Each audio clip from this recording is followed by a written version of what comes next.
guess. In my whole life, I have had a fish, creatively named Mr. Fish. I was 4. A snake, a cockatiel, 2 dogs, and at least 11 cats that I can remember. So with all that, it is not too horribly surprising that I went the route of wanting to become a veterinarian. I am here at Toastmasters because it is an extremely competitive field, more competitive than I realized, and I am willing to do whatever it takes for me to succeed in that field and to get me there. Tonight, I will introduce myself, my family, my pets, because without them, I wouldn't be on the journey I am today. So first off, my pets. I obviously don't have time to tell you about all of them, so I'll stick with the 3 I have currently. I have a cat, Maya, who's 12, who has a really short, stubby tail that turns into a perfect ball when she gets upset, which is always kind of amusing to me. She's also polydactyl, which means she's got extra toes, and she's got 2 extra toes on both of her front paws, and when she gets mad, those hurt. She's caused some damage in the past, let me tell you. I also have 2 pugs. My younger one is 7. We have had her since she was a puppy, and she could fit in the palms of both of your hands.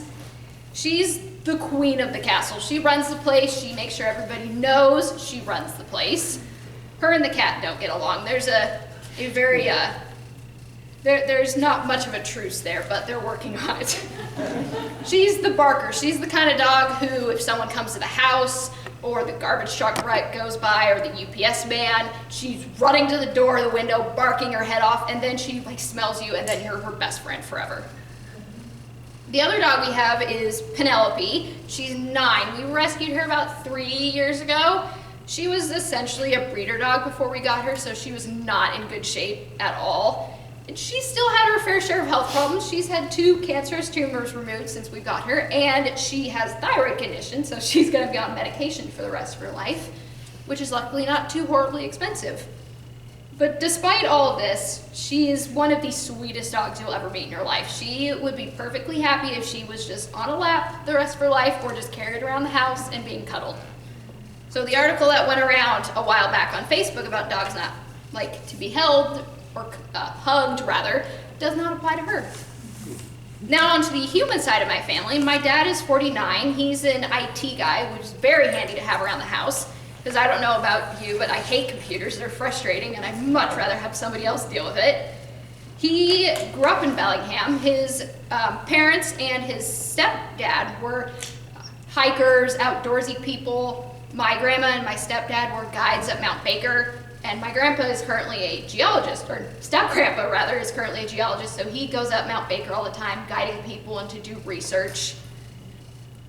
He and my mom actually met when they were both working at the Lakeway Fred Meyer. I did not meet my significant other working at the Lakeway Fred Meyer, unfortunately, but I am only 24, so I have time. My mom was also 49. She was born exactly 3 weeks after my dad. I think only about 100 miles away from each other, which is pretty funny. She's a 5th grade teacher, which is not a job I would ever want in my life, especially after helping out in her classroom, but she loves it, so that's what counts. She did not have the easiest childhood. Without going into details, there were familial issues and they grew up very poor, but she rose above it. She created a good life for herself, and she's always been very inspirational to me because she's worked very hard to make sure my brother and I have it better than she did. The last human member of my family is my brother. He's 21, almost exactly 3 years younger than me, July 21st, July 23rd. We've fought. We've not always gotten along. We've had our good screaming matches in the past. Our relationship did improve significantly once we both went through puberty, though. So if you have young kids, just tough it out until they're 19 and it'll get better, hopefully. He just graduated from Whitman with a math major. And he's hit the point in his school career that everybody's asking him, what do you want to do with your life? What do you want to do with your major? And it's getting really annoying, which I think everybody can relate to that. He's a theater guy. He performs. He's been in plays since he was in high school. And he's always been the outgoing and the performer of the family, which I've always been a little jealous of. And now on to myself. I am 24, as I've already said. I graduated from Western in 2013 with a biology major and chemistry minor. So it's a good thing I got my mom's work ethic. I've always been the quiet, shy one of the family, and that has improved since I've gotten older, but it's still definitely an issue of mine. And I definitely want to take after my brother more and be more outgoing and more confident like he is.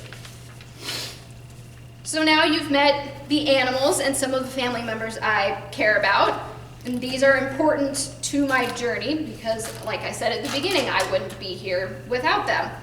So with their guidance and with the help of Toastmasters, I hope to overcome my anxiety, break down that wall, and fulfill my career dream of becoming a veterinarian, hopefully soon, Mr. Toastmaster.